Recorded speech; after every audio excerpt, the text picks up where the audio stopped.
এটি একটি বাংলা খবরের চ্যানেল। খবর দেখতে হয়, না হলে পিছিয়ে পড়তে হয়। সঠিক খবর দেখার জন্য আপনারা এখন দেখছেন খবর 48 ঘন্টা।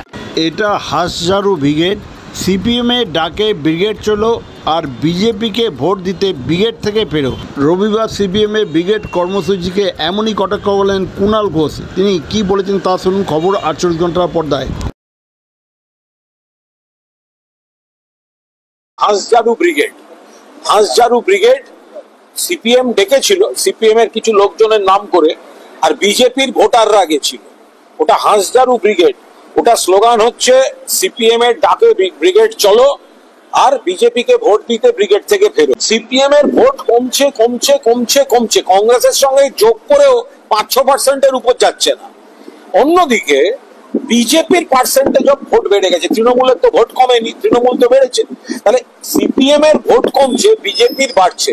সিপিএম কে আমরা চ্যালেঞ্জ করে বলছি, আগে আপনাদের যে ভোট কমে আপনাদের ভোটাররা যে বিজেপিকে ভোটটা ট্রান্সফার করেছে, আগে ভোটটা ফেরান মশাই, তারপর ঘুরে দাঁড়ানোর কথা বলবেন।